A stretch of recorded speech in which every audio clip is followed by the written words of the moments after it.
கார்த்திகை தீபம் சீரியலோட ஒரு குட்டி ரிவ்யூ பார்க்கலாங்க நம்ம சேனலை. அதுக்கு முன்னாடி மறக்காமல் சப்ஸ்கிரைப் பண்ணிவிடுங்க. பக்கத்துலேயே பெல் ஐக்கான் வந்துடும், அதையும் ப்ரெஸ் பண்ணிவிடுங்க. அதை ப்ரெஸ் பண்ணாதான் எங்களுடைய வீடியோ உங்களுக்கு உடனுக்குடனே நோட்டிஃபிகேஷன்ஸ் வருங்க. ஸோ வாங்க நம்ம வீடியோக்குள்ளார போகலாம். ரியா எல்லார் மேலே இருக்கிற கோபத்தில், ஆனந்த் மேலே இருக்கிற கோபத்தில் வீட்டில் எல்லாரையும் ஷூட் பண்ண ஆரம்பிக்கிறாங்க. ஆனால் நம்ம ஆனந்த் நீ என்ன மிரட்டிக்கிட்டு இருக்கியா அப்படின்னு சொல்லி கன்னை வாங்க போகிறாங்க. அப்போது ரியா கன்னை ப்ரெஸ் பண்ணிடுறாங்க. பார்த்தா அந்த ஒரு புல்லட்டு ஆனது நாச்சியார் அவங்க மேலே பட்டுருது. ஸோ அவங்க மேலே 3 புல்லட் பட்டுருதுங்க. உடனே ஷூட் பண்ணிடுறாங்க. நாச்சியார் அந்த இடத்துல மயங்கி விழுந்துடுறாங்க.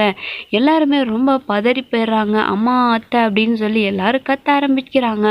ஸோ இதெல்லாம் பார்த்துட்டு ரியா அந்த இடத்துல இருந்தே பயந்து ஓட ஆரம்பிக்கிறாங்க. அவளை விடக்கூடாது, கொல்லாமல் விட மாட்டேன் அப்படின்னு சொல்லிட்டு ஆனந்த் பின்னாடியே ஓடி போகிறாங்க. ஸோ ஆம்புலன்ஸ் வருது. ஆம்புலன்ஸில் ஏற்றிக்கிட்டு ராச்சியாரை ஹாஸ்பிட்டலுக்கு கொண்டுட்டு போகிறாங்க. அத்தை எதுவும் ஆகாத அத்தை உங்களுக்கு அப்படின்னு சொல்லி இன்னொரு பக்கம் தீபா கதறிட்டு இருக்காங்க. ஸோ கார்த்திக்கும் ரொம்ப எமோஷ்னலாக அழுதுகிட்டு இருக்காங்க, அம்மா அம்மா அப்படின்னு சொல்லிட்டு. அதுக்கப்புறம் நாச்சியாரோட ஹஸ்பண்டும் அவரும் பயங்கரமாக அழுதுகிட்டு இருக்காரு. அதுக்கப்புறம் ஹாஸ்பிட்டல் போகிறாங்க.